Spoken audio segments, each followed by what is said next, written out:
المنار المنار المنار المنار المنار المنار المنار اے امین علم و فن، اے حکمتوں کے انجمن، تجھ پہ نازاں ہے چمن، تجھ پہ نازاں ہے چمن۔ السلام علیکم ورحمۃ اللہ وبرکاتہ۔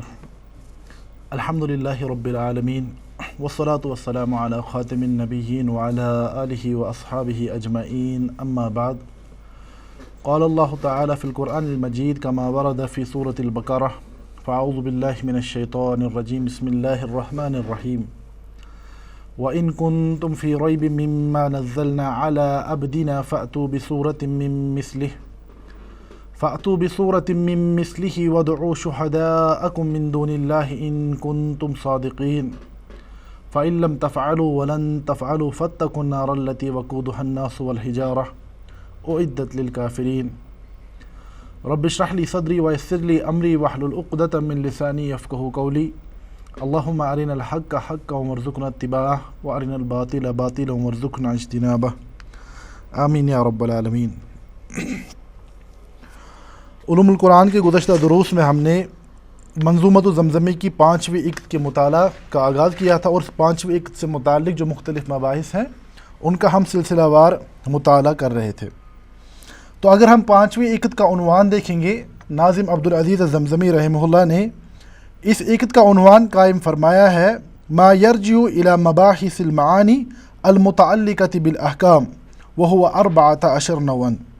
فرماتے ہیں اس عقد میں ہم ان مباحث کا تذکرہ کریں گے جن کا تعلق الفاظ کی معانی کے ساتھ ہوگا، اور جن معانی کا تعلق براہ راست احکام کے استنباط کے ساتھ ہوتا ہے۔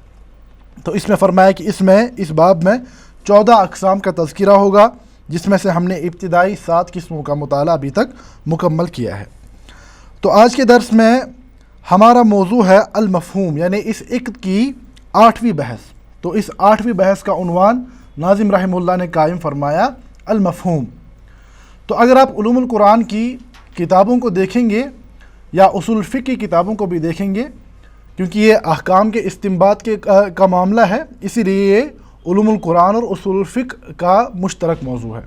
تو بہرحال اگر آپ چاہے علوم القرآن کی کتابوں کو دیکھیں یا اصول الفقہ کی کتابوں کو دیکھیں، آپ کو اس مفہوم کی بحث کے ساتھ جڑی ہوئی بحث ملے گی، منطوق، المنطوق والمفہوم، یعنی کتابوں میں عنوان قائم ہوگا المنطوق والمفہوم۔ اس سے کیا مراد ہے، منطوق کس چیز کو کہا جاتا ہے، مفہوم سے کیا مراد ہے، یہی انشاءاللہ ہمارے اس درس اور آنے والے درس کا موضوع ہوگا۔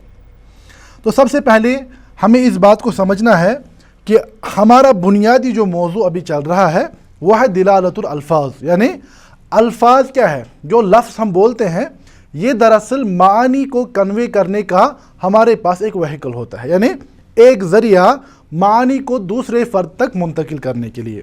میں اپنے ضمیر کے اندر کی کوئی بات آپ کو سمجھانا چاہتا ہوں، آپ کو بتانا چاہتا ہوں، یا تو کوئی اشارہ ہوگا، لیکن اللہ تبارک و تعالیٰ نے انسان کو نطق کی صلاحیت بخشی ہے۔ تو فرمایا جیسے الرحمن علم القرآن خلق الانسان علمہ البیان، جو انسان کو یہ بیان اور نطق کی صلاحیت ملی ہے اللہ کی جانب سے، یہی اس کو بنیادی طور پر باقی یعنی مخلوقات سے ممیز کرتی ہے، یعنی انسان ہی ایک ایسی مخلوق ہے جو کہ نطق کی صلاحیت پر قدرت رکھتا ہے۔ بہرحال جو بات مجھے سمجھانی مراد ہے وہ یہ ہے کہ بنیادی طور پر جو یہ الفاظ ہوتے ہیں یہ معانی کو منتقل کرنے کا ہمارے پاس ذریعہ ہوتا ہے، ٹھیک ہے۔ اب جب انسان کوئی لفظ بولتا ہے، لفظ بولتے وقت بولنے والے کی مراد کیا ہے، بولنے والے کی مراد کیا ہے، بولنے والا ان الفاظ سے کیا چاہتا ہے، تو اسی کو ہم کہتے ہیں کہ دلالت اللفظ، یعنی یہ لفظ کن معانی پر دلالت کرتا ہے۔ ہم نے ابھی تک مختلف اقسام کو دیکھا، چاہے ہم نے یعنی مجاز کی بحث کو دیکھا، حقیقت کی بحث کو دیکھا، یا مشترک مترادف الفاظ کی جو یہ مختلف اقسام ہیں، ہم ان کو کیوں پڑھتے ہیں؟ ہم ان کو اس لیے پڑھتے ہیں تاکہ جو ایک سننے والا ہے وہ بولنے والے کی مراد کو صحیح طور پر سمجھ پائے. ٹھیک ہے. اب کبھی یہ ہوتا ہے یعنی ہم الفاظ کی دلالت کو مختلف اعتبارات سے دیکھتے ہیں. اب ہمارے پاس ابھی جو ہمارے مطالعے میں ہے وہ ہے دلالت اللفظ باعتبار المحل، یعنی الفاظ کی دلالت اپنے محل کے اعتبار سے، اپنے مقام کے اعتبار سے. اس سے کیا مراد ہے؟ مثال کے طور پر میں بات کر رہا ہوں، ٹھیک ہے، ایک معنی وہ ہے جو میرے لفظ کا براہ راست معنی ہے. مثال کے طور پر ہم نے پڑھا تھا یعنی حقیقت اور مجاز کی بحث میں، جب میں لفظ اسد استعمال کرتا ہوں، ٹھیک ہے، اسد کا لفظ الف سین دال، یہی لفظ بذات خود، اس سے بنیادی مسئلہ کیا مراد ہے؟ حیوان المفترس، یعنی وہ چیر پھاڑ کرنے والا درندہ جانور، یعنی ایک جانور پر دلالت کرتا ہے. یعنی شیر کی دلالت اس لفظ میں بذات خود موجود ہے. ٹھیک ہے. ہم نے لیکن اس وقت یہ بھی سمجھا تھا کہ ہم کہتے ہیں کہ کبھی کبھار اسد سے ہماری مراد ہوتی ہے کوئی بہادر انسان، یا ہم کہتے ہیں رأیت اسدا یخطب، میں نے شیر کو خطبہ دیتے ہوئے سنا. یعنی آپ اس انسان کی یعنی کلام کی خوبصورتی یا کلام کی فصاحت و بلاغت کی طرف اشارہ کر رہے ہیں. لیکن دیکھیں، اسد کو جانور سمجھنا یہ اس لفظ کا براہ راست معنی ہے. ٹھیک ہے. لیکن اسد کو یعنی کسی بہادر انسان کی معنی میں لینا، اس کے لیے آپ کے پاس قرائن ہونے چاہیے. ٹھیک ہے. یعنی ایک لفظ معنی کا یعنی لفظ کا معنی وہ ہوتا ہے جو براہ راست بولنے والا یعنی سننے والے کو کنوے کرتا ہے. دوسرا، جس کو سمجھنے کے لیے آپ کے پاس قرائن کی موجودگی لازمی ہے. یا مثال کے طور میں اگر کہوں گا، مثال آپ سے میں یہ بات کہوں گا اکرم الطلاب المجتہدین، کہ آپ محنتی طالب علموں کی عزت کریں، تو آپ کیا معنی لیں گے اس سے؟ آپ اسے تھوڑی معنی لیں گے کہ محنتی طالب علموں کو کلاس سے باہر نکالو. نہیں، اکرم الطالب المجتہدین، کہ آپ محنتی طلبہ کی عزت اکرام کریں. تو یہ اکرام میرے کلام کا یعنی براہ راست معنی میں یہ کہنا چاہتا ہوں.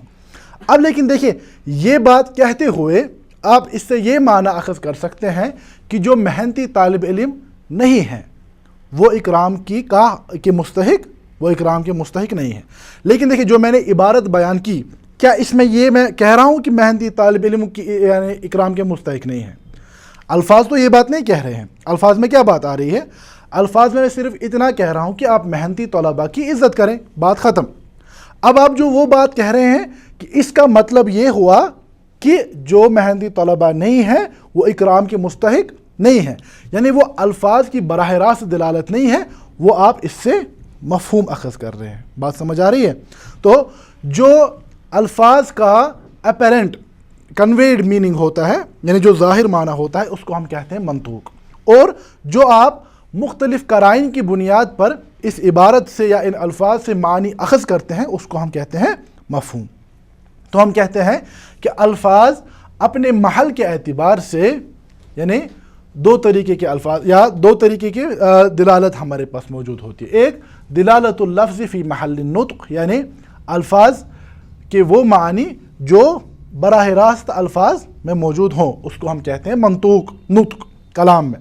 دوسرا دلالت اللفظ فی غیر محل النطق، یعنی الفاظ کی وہ دلالت جو براہ راست آپ کے کلام میں موجود نہیں ہے بلکہ مستنبت ہے، آپ یعنی اس کو اخذ کرتے ہیں وہاں سے، تو اسے ہم کہتے ہیں کہ یہ کلام کا مفہوم ہے. ایک ہے منطوق، ایک ہے مفہوم. مثال کے طور پر ہم دیکھیں گے، اس کی مزید وضاحت آگے آ رہی ہے، لیکن صرف میں منطوق اور مفہوم کی بحث کو تھوڑا وضاحت اس کی کرنا چاہتا ہوں. قرآن میں کہا گیا سورۃ الاسراء میں فَلَا تَقُلْ لَهُمَا اُفٍّ، والدین کی یعنی کس کے حوالے سے؟ والدین کے یعنی احکامات یا حقوق کے حوالے سے یہ بات کہی گئی کہ تم والدین کے سامنے اف تک مت کرو. تو ان الفاظ میں کیا کہا جا رہا ہے؟ اس میں صرف اتنا منع کیا گیا ہے کہ والدین کو یعنی اف نہ جھڑکا نہ کرو. ٹھیک ہے. تو لیکن کوئی انسان اگر یہ کہے گا کہ دیکھیں آیت میں تو صرف اتنا ہے کہ یعنی والدین کے ساتھ اف نہ کرو، اس میں مارنے سے نہیں روکا گیا ہے، میں مار سکتا ہوں معاذ اللہ. ہم کہیں گے نہیں، تم مار نہیں سکتے. کیوں؟ کیونکہ نطق تو یہی کہتا ہے کہ اف مت کہو، لیکن یہ بذات خود یعنی منطوق سے ہم جب مفہوم کی جانب جائیں گے، اس کا مفہوم یہ ہے کہ جب اف کرنا وہ حرام کیا گیا تو مارنا بدرجہ اولا حرام ہے. جو یہ آپ بدرجہ اولا بیان کر رہے ہیں، یہ ان الفاظ میں موجود تو نہیں ہے، یہ ان الفاظ میں موجود نہیں ہے، لیکن یہ آپ اس عبارت کا یا ان الفاظ کا مفہوم اخذ کر رہے ہیں۔ بات سمجھ آئی؟ تو ایک ہوتا ہے یعنی الفاظ کی دلالت اپنے الفاظ میں کیا ہے، ٹھیک ہے، فی محل النطق میں کیا ہے، دوسرا فی غیر محل النطق جسے ہم مفہوم کہتے ہیں، ٹھیک ہے۔ یہاں کیونکہ ناظم رحمہ اللہ نے نظم میں صرف مفہوم کا تذکرہ کیا ہے، لیکن چونکہ یہ بحث بہت اہم بھی ہے اور علوم القرآن اور اصول الفقہ کی مشترک بحث ہے، اسی لیے میں ذرا تفصیل سے بیان کروں گا اس کو، منطوق کو بھی اور مفہوم کو بھی، ٹھیک ہے۔ تو سب سے پہلی بات منطوق کا جہاں تک تعلق ہے، جیسے میں نے عرض کیا کہ اس کی کیا تعریف ہے، ہوا ما دل علیہ اللفظ فی محل النطق ای ان دلالتہ تکون من مادۃ الحروف التي ينطق بها، یعنی یہ براہ راست لفظ معنی کنوے کرتا ہے۔ اب یہاں اصول علماء کے نزدیک منطوق جو ہے یہ دو قسموں میں تقسیم ہوتا ہے، ایک منطوق صریح، دوسرا منطوق غیر صریح، یعنی منطوق صریح اور منطوق غیر صریح۔ منطوق صریح سے کیا مراد ہے، غیر صریح سے کیا مراد ہے، وہاں کی طرف میں آ رہا ہوں۔ سب سے پہلی بات منطوق صریح سے علماء فرماتے ہیں کہ اس سے مراد ہے یراد به دلالت اللفظ علی الحکم مطابقتا او تضمنا وقیل هو ما وضع له اللفظ۔ فرماتے ہیں کہ منطوق صریح سے کیا مراد ہے کہ الفاظ کی وہ دلالت، یا جسے آپ کہہ سکتے ہیں منطوق کی جو میں نے عبارت بیان یعنی تعریف بیان کی، وہی منطوق صریح کی بھی تعریف ہے، یعنی یہ لفظ کا وہ معنی ہے جس کے لیے بنایا گیا ہے۔ شعر سے کیا مراد ہے، شعر کس لیے بنایا گیا ہے، اول ما وضع له، یعنی جیسے میں سمجھایا اس سے پہلے بھی کہ یہ ایک جانور کے لیے لفظ بولا جاتا ہے۔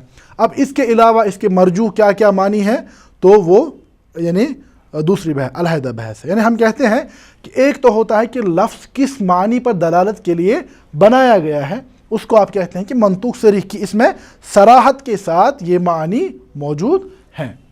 تو فرماتے ہیں لیکن اب اس منطوق صریح کی ہمارے پاس تین قسمیں ہیں، ایک ہے النص، ظاہر اور مؤول، ٹھیک ہے۔ دیکھیں بات یہاں سمجھنی ہے، دوبارہ سے میں تھوڑا بہت اس کو ریکیپچولیٹ کرتا ہوں۔ ایک ہے ہمارے پاس ایک عبارت ہے، ٹھیک ہے، کلام ہے کوئی، چاہے آپ انسان کا کلام لے یا قرآن کا لے، تو ہمارے پاس عبارت ایک ہے۔ اب اس عبارت کو سمجھنا ہے، ٹھیک ہے۔ عبارت کا ایک معنی وہ ہے جو الفاظ براہ راست کنوے کر، آپ اس کو پڑھ رہے ہیں، آپ کو کیا سمجھ آ رہا ہے، ٹھیک ہے۔ دوسرا جو آپ یعنی کلام کو سمجھنے کی جو ہمارے پاس ٹولز ہیں، ذرائع ہیں، وسائل ہیں، ان کا استعمال کرتے ہوئے اس کے یعنی غوامض کی طرف جانا، کلام سے مزید معنی کا استنباط، تو وہ مفہوم کی طرف جاتا ہے۔ بات سمجھ آ رہی ہے؟ ایک ہے جو براہ راست عبارت میں موجود ہے، دوسرا جو عبارت میں موجود تو نہیں ہے لیکن آپ عبارت سے اخذ کر رہے ہیں۔ سمجھ آ رہی بات؟ جو عبارت میں موجود ہے اس کو ہم کہتے ہیں منطوق، جو عبارت سے خارج ہے اور آپ قرائن یا دلائل کی بنیاد پر ان معنی کا استنباط کرتے ہیں، اس کو ہم مفہوم کہتے ہیں۔ بات سمجھ آئی؟ اب منطوق کی ہمارے پاس تین قسمیں، ایک ہے النص، دوسرا ہے الظاہر اور تیسرا ہے المعول۔ نص سے کیا مراد ہے؟ فرماتے ہیں کہ نص کی تعریف ہے ہوا ما یفید بنفسہ معنی صریحا لا یحتمل غیرہ، کہ یہ الفاظ کی وہ قسم ہے جو اپنی ذات میں مکمل معنی بیان کرتے ہیں اور اس میں اس معنی کے بغیر کسی دوسرے معنی کا احتمال بھی نہیں پایا جاتا۔ بات سمجھ آ رہی ہے؟ جیسے میں نے لفظ کہا تھا اسد، اسد میں شیر کا بھی امکان ہے اور اپنے مرجوح معنی میں کس کا، یعنی رجل شجاع، اس کے معنی کا بھی احتمال ہے، یعنی ہم کہیں گے لفظ اسد جو ہے یہ محتمل ہے، ٹھیک ہے۔ لیکن جب ہم نص کی بات کرتے ہیں، یہ الفاظ کی وہ قسم ہے جو اپنے معنی میں تو بالکل واضح صریح ہوتی ہے، لیکن ایک اضافی معاملہ یہ ہے کہ اس میں کسی دوسرے معنی کا احتمال نہیں پایا جاتا۔ مثال کے طور پر سورۃ البقرہ آیت نمبر 196 اللہ رب العزت فرماتے ہیں فَصِيَامُ ثَلَاثَةِ أَيَّامٍ فِي الْحَجِّ وَسَبْعَةٍ إِذَا رَجَعْتُمْ تِلْكَ عَشَرَةٌ كَامِلَةٌ۔ یہ کس کی قضا کہی گئی ہے؟ فَمَنْ كَانَ مِنْكُمْ مَرِيضًا أَوْ بِهِ أَذًى مِّن رَأْسِهِ فَصِيَامُ ثَلَاثَةِ أَيَّامٍ فِي الْحَجِّ، یعنی جو حج کے ایام میں حل کا مسئلہ ہے، اس کو آپ دیکھ سکتے ہیں وہاں پر۔ تو بہرحال یہاں پر قضا کے حوالے سے بات کہی گئی کیا ہے؟ ثلاثۃ ایام کی 3 ایام، 3 روزے حج کے ایام میں اور 7 روزے حج سے واپس لوٹنے کے بعد۔ اس کے بعد کیا فرمایا گیا؟ تلک عشرہ، یہ کیا ہے؟ یہ کتنے دن ہوئے؟ یہ ہوئے 10 دن۔ کاملہ کے ذریعے سے مزید تاکید کی گئی، یہ مکمل 10 دن ہو گئے۔ اب دیکھیں یہاں پر 10 کا لفظ ہے، عشرہ، تو ہم کہیں گے کیا عشرہ میں اور کسی معنی کا احتمال پایا جاتا ہے؟ 10 سے مراد 3 ہے، یا 10 سے مراد بہت زیادہ ہے، یا 10 سے مراد کم ہے؟ یعنی ہم کہیں گے عشرہ سے مراد عشرہ ہے، عشرہ 10 پر دلالت کرتا ہے، یہ لفظ اپنی معنی میں صریح ہے اور اس میں کسی اور معنی کا احتمال نہیں پایا جاتا۔ اگر احتمال ہوتا بھی کاملہ کے ذریعے سے اس کی مکمل نفی کی گئی، یعنی یہ مکمل 10 دن ہوئے، ٹھیک ہے، یہ مکمل 10 دن ہوئے۔ ہم کہیں گے چونکہ یہ لفظ عشرہ جو ہے یہ اپنی معنی، اپنی دلالت میں بالکل صریح ہے اور اس میں کسی دوسرے معنی کا احتمال نہیں پایا جاتا، اسی لیے ہم کہیں گے کہ یہ الفاظ کی کس قبیل سے تعلق رکھتی ہے؟ یہ وہ الفاظ کی قبیل ہے جنہیں ہم کہتے ہیں النص، یعنی نص الفاظ کی وہ قسم ہے جو اپنی دلالت میں بالکل صریح ہو اور اس میں کسی دوسرے معنی کا احتمال نہ پایا جاتا ہو، ٹھیک ہے۔ اس معنی بات کو سامنے رکھیں گے تو ظاہر اور معول کو سمجھنا بالکل آسان ہو جائے گا۔ اب دیکھیں بات آئی الظاہر کی، بات آئی ظاہر کی۔ ظاہر سے کیا مراد ہے؟ هو ما يسبق الى الفهم منه عند الاطلاق معنا مع احتمال غيره احتمالا مرجوحا، فهو يشترك مع النص في ان دلالته في محل النطق ويختلف عنه في ان النص يفيد معنى لا يحتمل غيره۔ فرماتے ہیں کہ ظاہر یہ الفاظ کی وہ قسم ہے، الفاظ کی کبھی کبھار آپ دیکھتے ہیں کہ اسے لوگ کیا کہتے ہیں اپیرنٹ میننگ، ظاہری معنی، لیکن ظاہر یہ ایک ٹیکنیکل ٹرم ہے، اس کو سمجھنا ضروری ہے۔ ظاہر سے کیا مراد ہے؟ دیکھیں کوئی لفظ بولا گیا، کوئی لفظ بولا گیا، اب اس کی دلالت تو واضح ہے کہ آپ کیا کہنا چاہ رہے ہیں یا اس کا کیا معنی ہے، لیکن اس میں اور بھی معنی کا احتمال ہوتا ہے۔ دیکھیں ہم جب کہتے ہیں الفاظ میں ایک معنی راجح ہے، ایک معنی مرجوح ہے، یہ راجح مرجوح آپ کس بنیاد پر کہتے ہیں؟ قرائن اور ادلہ کی بنیاد پر، ٹھیک ہے۔ تو اسی طرح ہم دیکھتے ہیں یہاں پر ظاہر لفظ کی وہ قسم ہے جو اپنی دلالت میں واضح تو ہے لیکن اس میں دوسرے معنی کا بھی احتمال پایا جاتا ہے، لیکن وہ معنی مرجوح ہوگا، وہ معنی مرجوح ہوگا۔ مثال کے طور پر سورۃ البقرہ آیت نمبر 222 میں اللہ رب العزت فرماتے ہیں وَلَا تَقْرَبُوهُنَّ حَتَّى يَطْهُرْنَ، کہ تم اپنی گھر والیوں کے قریب، اپنی بیویوں کے قریب نہ جاؤ یہاں تک کہ وہ طہارت حاصل، پاکی حاصل کر لیں۔ اب طہارت کے دو معنی ہیں، طہارت انقطاع الدم کو بھی کہتے ہیں، یعنی جب یہ ماہواری یا حیض کے ایام ختم ہو جائیں، حیض کا خون یعنی بہنا بند ہو جائے، تو ایک تو یہ ہو سکتا ہے کہ طہر حاصل ہو گئی، یا دوسرا اغتسال والوضو، یعنی جب تک کہ وہ غسل اور وضو مکمل نہ کرے تب تک ان کے قریب نہ جاؤ، ٹھیک ہے۔ دیکھیں یہاں پر جب طہر کا لفظ استعمال کیا جائے، طہارہ سے کیا مراد ہے؟ جب میں لفظ طہارت کہہ رہا ہوں آپ کے دماغ میں کیا آ رہا ہے، آپ کے ذہن میں کیا آ رہا ہے؟ پاکی، طہارت پاکی کے معنی میں ہے، ٹھیک ہے۔ تو یہ ہوا کہ اس لفظ کی دلالت خفی نہیں ہے کہ آپ کو پتہ ہی نہیں ہے کہ اس سے کیا مراد ہے، اس سے اور کچھ مراد ہے، آپ کے پاس لفظ ہے جس کی دلالت معلوم ہے لیکن اس میں یعنی ایک سے زائد معنی کا احتمال پایا جاتا ہے، ٹھیک ہے۔ تو طہر میں جب ہم بات کہتے ہیں ایک تو انقطاع الدم کا بھی احتمال ہے اور دوسرا یعنی وضو اور غسل کا بھی یعنی اس میں احتمال ہے، تو ہم کہتے ہیں ادلہ کی بنیاد پر اس میں راجح معنی کیا ہے؟ الوضوء والغسل، اور جو انقطاع الدم ہے وہ مرجوح معنی ہے۔ بات سمجھ آئی؟ دیکھیں اگر ہم کہیں گے کہ ظاہر اور نص میں کیا فرق ہوئی، اب ظاہر اور نص میں بنیادی فرق کیا ہوئی کہ ظاہر بھی اور نص بھی اپنی دلالت میں واضح ہے، صریح ہے، الفاظ میں اس کے معنی موجود ہیں، لیکن صرف فرق یہ ہے کہ نص میں کسی دوسرے معنی کا احتمال نہیں پایا جاتا۔ عشرہ سے مراد عشرہ ہے، طہر میں یعنی لیکن جو ظاہر الفاظ ہیں ان میں یعنی دوسرے معنی کا بھی احتمال ہوتا ہے، ولو کان مرجوحا، چاہے کہ وہ مرجوحی کیوں نہ ہو۔ طہارت کا جو لفظ ہے اس میں دونوں معنی پائے جاتے ہیں، انقطاع الدم کا بھی اور اس میں یعنی غسل اور وضو کا بھی معنی پایا جاتا ہے۔ اب اس میں سے آپ کون سا معنی راجح لیں گے، کون سا مرجوح ہوگا، تو وہ ادلہ اور قرائن طے کریں گے، ٹھیک ہے۔ تو یہ ہوئی دوسری قسم الظاہر۔ تیسری قسم ہے المؤول۔ مؤول سے کیا مراد ہے؟ هو ما حمل لفظه على المعنى المرجوح لدلیل یمنع من ارادة المعنى الراجح۔ فرماتے ہیں کہ یہ الفاظ کو اپنے مرجوح معنی پر محمول کرنا ہے، ٹھیک ہے۔ ایک تو لفظ کا راجح معنی ہے، دوسرا مرجوح معنی ہے۔ مثال، اس کی مثال کی طرف سے بات واضح ہوگی۔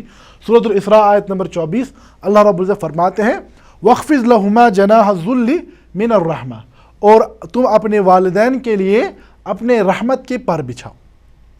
اگر ہم کہیں گے یہاں جو لفظ ہے جناح، اس سے کیا مراد ہے؟ پر۔ تو ظاہر معنی یعنی بالکل جو یہ لفظ کس پر دلالت کرتا ہے، جناح جو ہے کس پر دلالت کرتا ہے؟ پروں پر۔ اس کا کیا مطلب ہونا چاہیے کہ انسان کے پر ہونے چاہیے اور وہ اپنے پر بچھائے گا کس پر؟ اپنے والدین پر۔ جیسے ہم دیکھتے ہیں پرندوں کا جو معاملہ ہے، پرندے اپنے بچوں کو کہاں پکڑتے ہیں؟ جو ماں ہوتی ہے وہ اپنے پر چھوٹے چھوٹے بچوں پر یعنی وہ پھیلاتی ہے گرمی کے لیے، ان کو اپنے ساتھ سمیٹتی ہے۔ تو لیکن انسان کا تو یہ معاملہ نہیں ہے کہ انسان کے پر نہیں ہے، تو ہم کہیں گے جو یہ جناح لفظ ہے اس کا راجح معنی تو پر ہی ہے، اور اس کا مرجوح معنی شفقت پر دلالت کرتا ہے۔ اس کا مرجوح معنی شفقت پر دلالت کرتا ہے۔ اب چونکہ انسان کے پر ہے نہیں، تو اس قرینے کی بنیاد پر ہم کہتے ہیں کہ ہم یہاں پر اس لفظ کو راجح کے بدلے مرجوح معنی پر محمول کریں گے، اور وہ لفظ جس کو اپنے راجح کے بدلے مرجوح معنی پر محمول کیا جائے اس لفظ کو ہم معول کہتے ہیں۔ اس کو ہم یعنی اس میں تعویل کی گئی۔ تعویل کس بنیاد پر؟ دلیل کی بنیاد پر۔ تعویل خاموخواہ کی نہیں، تعویل دلیل کی بنیاد پر، ٹھیک ہے۔ بات سمجھ آئی؟ تو کتنے الفاظ ہوئے؟ تین قسمیں ہوئی، ایک نص، دوسرا ظاہر، اور تیسرا معول۔ نص کی خاصیت یہ ہے کہ نص اپنے ظاہر معنی میں ہی لیا جاتا ہے اور اس کا کوئی احتمال نہیں ہوتا۔ ظاہر اپنی دلالت میں واضح تو ہوتا ہے لیکن اس میں مرجوح معنی کا احتمال ہوتا ہے۔ معول جس میں کیا ہوتا ہے، ہم راجح کے بدلے مرجوح معنی کو ہی اختیار کرتے ہیں دلیل کی بنیاد پر۔ لیکن دیکھیے ان تینوں الفاظ کے بارے یعنی الفاظ کی ان تینوں قسموں کے بارے میں یہ سمجھنا ہے کہ یہ سارے عبارت میں موجود ہیں۔ بات سمجھ آ رہی ہے؟ یعنی آپ اگر تینوں آیات لیں گے جو میں نے یہاں پر بیان کی، چاہے اشرہ کا لفظ ہے، چاہے یہاں پر طہر کا لفظ ہے، چاہے یہاں پر جناح کا لفظ ہے، ٹھیک ہے، یہ تینوں عبارت میں ہی موجود، ہم عبارت سے باہر نہیں گئے۔ اس کے برعکس اگر آپ کہیں گے فلا تقل لہما اف، کہ تم والدین کو اف مت کرو، اس سے مراد یہ ہے کہ تم مارو بھی مت، یہ آیت میں موجود۔ بات سمجھ آ رہی ہے؟ یہی فرق ہے منطوق اور مفہوم میں۔ ہم کہیں گے فلا تقل لہما اف کا منطوق کی حد تک یہ معنی ہے کہ اف نہ کہو، جو کہ ظاہر یا امام ابن حزم اور ان کے راستے کو اختیار کرنے والے ائمہ کا یہی معاملہ ہے۔ وہ کہتے ہیں کہ اس آیت کا اتنا ہی مطلب ہے۔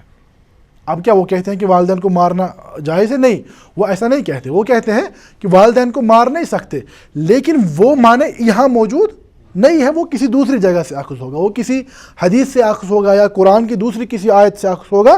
یہاں پر یہ نہیں ہے، کیونکہ یہاں پر ظاہر معنی میں اتنا ہی کہا گیا کہ اف مت کہو۔ لیکن ہم کہتے ہیں یعنی جو ہم سے مراد کیا ہے، جو جمہور علماء کے نزدیک کی منطوق اور مفہوم کی بحث یہ بالکل یعنی اصول فقہ کے اندر ایک اہم قاعدہ ہے۔ تو یہاں پر دوبارہ سے میں بات سمجھا رہا ہوں کہ جہاں تک منطوق کا تعلق ہے ہم ابھی عبارت کے کانٹیکسٹ سے باہر نہیں گئے، جو عبارت میں موجود ہے ہم اسی کو سمجھ رہے ہیں۔ عبارت میں جو الفاظ ہے وہ لفظ کس چیز پر دلالت کر رہا ہے ہم اس کو سمجھ رہے ہیں۔ ہم نے اسی لیے کہا کہ یہ لفظ تو ہے وہاں پر معنی پر دلالت کر رہا ہے، لیکن یہ کیا، اس میں اب مختلف صورتیں ہیں، ایک صورت نص کی ہے، دوسری صورت ظاہر کی ہے، تیسری صورت یعنی معول کی ہے۔ تو میں نے ابتدا میں کیا کہا تھا کہ یہ جو منطوق صریح ہے، منطوق صریح کی تین قسمیں، ٹھیک ہے، کیا کیا، النص والظاہر والمعول۔ دوسرا ہے منطوق غیر صریح، منطوق یہ بھی منطوق ہے، یعنی ہم عبارت سے باہر نہیں جائیں گے، لیکن اس میں ذرا کچھ اضافی چیزیں ہمیں دیکھنی پڑیں گی۔ منطوق صریح میں ہم نے دیکھی 3 مثالیں، چاہے اشارہ کا معاملہ تھا، چاہے طہر کا معاملہ تھا یا جناح کا معاملہ تھا، تینوں الفاظ عبارت میں بذات خود موجود تھے، لیکن کبھی کبھار الفاظ عبارت میں موجود تو ہوتے ہیں لیکن وہ الفاظ یوں سمجھے کہ آپ پہلی نظر میں آپ کو دکھتے نہیں ہیں۔ مثال کے طور پر کسی لفظ میں کسی عبارت میں کوئی لفظ حذف ہے، حذف کا کیا معنی ہے کہ اصل میں تو یہ لفظ وہاں ہے لیکن کلام کی مختلف ضروریات کی بنیاد پر ہم اس لفظ کو وہاں سے ہٹا رہے ہیں، تو اسے ہم یعنی بلاغت کی زبان میں ایجاز کہتے ہیں۔ یعنی کلام جو ہے نا، کلام کون بہتر کلام ہے؟ کلام وہ بہتر ہے کہ جو دن بھر کہا جائے لیکن کچھ سمجھ نہ آئے، کہ یہ وہ بات بہتر ہے کہ جو الفاظ تو کم ہو لیکن بہت سارے معنی پر دلالت کرے؟ اسی لیے کہتے ہیں کہ وہ کلام بہتر ہے ما قل و دل، جو کم ہو اور اپنی دلالت میں واضح ہو۔ پیغمبر علیہ السلام نے اپنے بارے میں فرمایا کہ اللہ نے جو خصوصیات، امتیازی اوصاف مجھے عطا کیے ہیں ان میں سے ایک خاصیت کیا ہے؟ اوتیت جوامع الکلم، کہ اللہ نے مجھے جامع کلمات یعنی عطا فرمائے ہیں، کم سے کم معنی الفاظ میں زیادہ سے زیادہ معنی کو بیان کرنا، یہ آپ علیہ السلام کی خصوصیت تھی۔ آپ افصح العرب یعنی سب سے زیادہ فصیح عربی بولنے والے تھے، اسی لیے کبھی یعنی کلام کی بلاغت کا تقاضا ہوتا ہے کہ بعض الفاظ کو حذف کیا جائے۔ اس بات کو رکھیں گے ذہن میں، تب منطوق غیر صریح سمجھ آئے گا، ٹھیک ہے؟ تو ہم نے کہا ایک تو ہے منطوق صریح، دوسرا ہے منطوق غیر صحیح۔ فرماتے ہیں وَيُرَادُ بِهِ دِلَالَةُ اللَّفْظِ عَلَى الْحُكْمِ التزامًا، فرماتے ہیں یہ الفاظ کی دلالت تو ہوتی ہے، یعنی الفاظ کی دلالت کا ایک لازمی تقاضا ہوتا ہے، اور فرماتے ہیں اس کی بھی 2 قسمیں ہیں، دلالت الاقتضاء اور دوسرا دلالت الاشارہ۔ اس سے کیا مراد ہے وہ میں سمجھا رہا ہوں۔ پہلی قسم دلالت الاقتضاء، فرماتے ہیں ہوا ما توقفت دلالت اللفظ فیہ علی اضمار، فرماتے ہیں یہ الفاظ کی دلالت کی وہ قسم ہے جس میں معنی کا استنباط مضمر الفاظ کے ساتھ یعنی لازم ہوتا ہے۔ مطلب کیا ہے اس کا کہ آپ کے پاس کوئی عبارت ہے، اس میں کوئی لفظ حذف کیا گیا ہے، جب تک آپ اس حذف لفظ کو نہیں سمجھیں گے آپ کو عبارت سمجھ نہیں آئے گی۔ مثال کے طور پر سورۃ البقرہ کی آیت نمبر 184، اللہ رب العزت فرماتے ہیں فَمَنْ كَانَ مِنْكُمْ مَرِيضًا أَوْ عَلَى سَفَرٍ فَعِدَّةٌ مِّنْ أَيَّامٍ أُخَرَ، فرماتے ہیں پس تم میں سے جو کوئی بیمار ہو یا سفر میں ہو تو وہ بقیہ ایام میں، دوسرے ایام میں اس کی قضا پورا کرے گا۔ اگر آپ یہاں دیکھیں گے کہ یہاں پر ایک لازمی تقاضا ہے کہ وہ انسان جس نے مرض یا سفر کی حالت میں یعنی روزہ نہ رکھا ہو، اگر کوئی مریض ہے لیکن اس نے روزہ رکھا تو کیا اس کو بھی قضا ادا کرنی پڑے گی؟ اس کو قضا ادا نہیں کرنی ہے۔ کوئی سفر میں ہے، اس نے روزہ رکھا، اس نے روزہ توڑا نہیں، تو اس کو قضا نہیں کرنی ہے۔ تو اگر آپ یہاں دیکھیں گے یہاں پر لازمی تقاضا ہے فَمَنْ كَانَ مِنْكُمْ مَرِيضًا أَوْ عَلَى سَفَرٍ فَأَفْطَرَ فَعِدَّةٌ مِّنْ أَيَّامٍ أُخَرَ، یعنی وہ انسان جو تم میں سے بیمار ہو یا سفر میں ہو اور اس کے بعد اس نے روزہ نہیں رکھا تو وہ کیا کرے؟ وہ بقیہ ایام میں اپنے روزے پورا کرے۔ یہ دیکھیں یہاں ہم عبارت کے کانٹیکس سے باہر نہیں جا رہے ہیں، اس کو مفہوم پر محمول نہ کیا جائے۔ یہاں یہ لفظ عبارت میں ہی ہے لیکن ہے کہاں؟ حذف ہے، یہاں یہ لفظ حذف ہے۔ تو یہی نیچے میں نے اس کی وضاحت کیا۔ مثال کے طور پر سورۃ النساء کی آیت نمبر 23 میں فرمایا گیا حرمت علیکم امہاتکم، تم پر تمہاری مائیں حرام کی گئی۔ اگر دیکھا جائے کیا مراد ہے اس سے؟ تمہاری مائیں حرام کی گئی، کیا آپ بات کو سمجھ رہے ہیں کہ کیا مراد ہے اس سے؟ اس سے مراد ایسے سمجھ نہیں آئے گی، کیونکہ اگر آپ اس کو اپنے یعنی کانٹیکس میں اس آیت کو دیکھیں گے تو وہاں پر نکاح کی بات چل رہی ہے کہ کن لوگوں کے ساتھ نکاح جائز ہے اور کن خواتین کے ساتھ نکاح جائز نہیں ہے۔ اسی لیے فرمایا گیا حرمت علیکم وطع امہاتکم، یعنی تم پر تمہاری ماؤں کے ساتھ نکاح کو حرام کیا گیا۔ بات سمجھ آ رہی ہے؟ تو یہاں پر مسئلہ اہم ہے کہ یہ جو مضمر الفاظ ہیں یہ اس عبارت کی دلالت کا لازمی تقاضا ہے. جب تک کہ آپ اس لفظ کو آپ وہاں پر نہیں دیکھیں گے آپ کو بات سمجھ نہیں آئے گی. دیکھیے دوبارہ سے میں کہاں کی طرف جا رہا ہوں. فلا تقل لہما افن، فلا تقل لہما افن، وہاں پر لفظ یہی بتا رہے ہیں، اتنا ہی بتا رہے ہیں کہ اف مت کہو. جو ہم وہاں سے تحریم الضرب کا مسئلہ نکال رہے ہیں، یعنی کہ مارنا بھی حرام ہے، وہ الفاظ میں موجود نہیں ہے، نہ ظاہر ہے نہ حذف ہے، وہ آپ معنی سے لے رہے ہیں. بات سمجھ آ رہی ہے؟ یہاں پر جب ہم کہتے ہیں دلالت الاقتضاء کا جہاں تک تعلق ہے، یہ الفاظ کی ہی دلالت ہے، یہ معنی کی دلالت نہیں ہے، یہ الفاظ کی ہی دلالت ہے. لیکن مسئلہ صرف اتنا ہے کہ بلاغت کے تقاضوں کے پیش نظر وہ لفظ عبارت میں موجود نہیں ہے بلکہ حذف کیا گیا. ٹھیک ہے. دوسری قسم اس کی ہے دلالت الاشارہ. اس سے کیا مراد ہے؟ ما دل لفظہ علی ما لم یقصد به قصدا اولا بل من لازمہ. فرماتے ہیں کہ یہ جو یعنی دلالت الاشارہ ہے، اس سے کیا مراد ہے کہ شارع جو معنی نکل رہا ہے، شارع کی بنیادی مراد یہ نہیں ہوتی، لیکن اس کا لازمی تقاضا کچھ ہوتا ہے. مثال اس کی کیا ہے؟ سورۃ البقرہ آیت نمبر 187 میں اللہ رب العزت فرماتے ہیں احل لکم لیلۃ الصیام الرفث الی نسائکم، تمہارے لیے رمضان کی راتوں میں اپنی بیویوں کے ساتھ ہم بستری کو حلال کیا گیا. ہن لباس لکم وانتم لباس لہن. یہ جو پوری آیت ہے اگر آپ دیکھیں گے اس میں کہا گیا کہ لیلۃ الصیام، پھر آگے کیا کہا گیا؟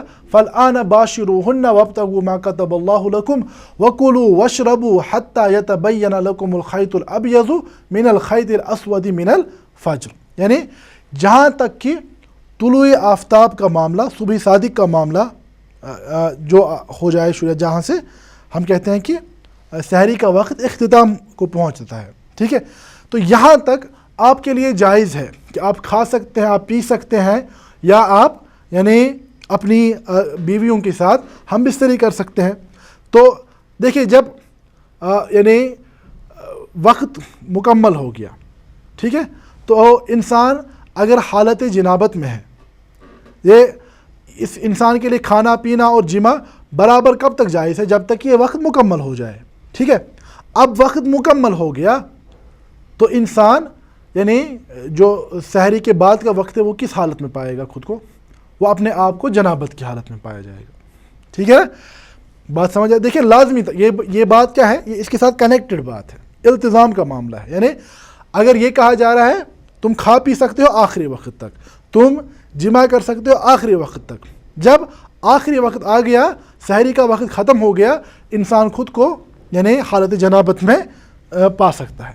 تو ہم کہتے ہیں وَحَذَا يَسْتَلْزِمُ الْإِسْبَاحَ عَلَى جِنَابَةٍ وَإِبَاحَةُ سَبَبُ الشَّيْءِ إِبَاحَةُ لِلشَّيْءِ نَفْسِهِ فَإِبَاحَةُ الْجِمَاعِ إِلَى آخِرِ جُزْءٍ مِنَ اللَّيْلِ لَا يَتَّصِلُ مَعَ الْغُسْلِ قَبْلَ الْفَجْرِ إِبَاحَةُ الْإِسْبَاحِ عَلَى الْجِنَابَةِ. یعنی فرماتے ہیں کہ اس کے ذریعے سے، اس حکم کے ذریعے سے لازمی ایک نتیجہ نکلتا ہے کہ انسان اگر صبح جنابت کی حالت میں کرے تو اس کے روزے پر کوئی اثر نہیں پڑے گا. تو ہم کیا کہتے ہیں کہ یہ تو لفظ میں موجود، الفاظ میں موجود نہیں ہے، لیکن الفاظ کا لازمی تقاضا یہ ہے کہ اس سے یہ نتیجہ نکلتا ہے. بات سمجھ آ رہی ہے؟ یہ یعنی مفہوم کے بہت قریب ہے. مفہوم کی ہمارے پاس دو قسمیں، جس کی طرف میں انشاءاللہ اگلے درس میں آؤں گا. ایک ہوتا ہے مفہوم الموافقہ اور دوسرا ہوتا ہے مفہوم المخالفہ. ٹھیک ہے. مفہوم الموافقہ اور دلالت الاشارہ یہ بہت قریب ہے ایک دوسرے کے. ٹھیک ہے. ان میں کیا جوہری فرق ہے وہ میں انشاءاللہ مفہوم کی بحث میں انشاءاللہ بیان کروں گا. تو اگر ہم پورے بحث کا خلاصہ بیان کریں تو ہمارے پاس کیا ہے؟ ہم کہیں گے کہ لفظ اپنے محل کے اعتبار سے، یعنی دلالت اللفظ دو قسم کی دلالت پائی جاتی ہے. یعنی لفظ میں اپنے محل کے اعتبار سے دو قسم کی دلالتیں پائی جاتی ہیں. ایک کیا ہوتا ہے؟ دلالت فی محل النطق، یعنی جو آپ براہ راست الفاظ میں معنی پائے جاتے ہیں. دوسرا فی غیر محل النطق، وہ الفاظ میں نہیں ہوتے، مستنبت ہوتے ہیں. ٹھیک ہے. تو اس کے بعد ہم نے کہا کہ منطوق کی ہمارے پاس پہلے دو قسمیں ہیں. ایک منطوق صریح، دوسرا منطوق غیر صریح. منطوق صریح کی ہم نے تین قسمیں بیان کی. ایک النص، الظاہر اور معول. منطوق غیر صریح کی ہم نے دو قسمیں بیان کی, دلالت الاقتضاء اور دلالت الاشارہ. تو بنیادی طور ہم کہیں گے کہ منطوق کی ہمارے پاس کتنی قسمیں پائی گئی؟ اب 5 قسمیں. کون کون؟ النص، الظاہر، المعول، دلالت الاقتضاء اور دلالت الاشارہ. تو اس کے ساتھ ہماری منطوق کی بحث مکمل ہوتی ہے. تو اس کے بعد مفہوم سے کیا معنی ہے، مفہوم کی کتنی اقسام ہیں، تو اس کی طرف انشاءاللہ میں اگلے درس میں آؤں گا. ھذا ما عندی واللہ تعالی عالم وصلی اللہ علی نبینا محمد وآلہ وصحبہ وسلم. اقول قولی ھذا استغفر اللہ لی ولکم ولسائر المسلمین. والسلام علیکم ورحمۃ اللہ وبرکاتہ.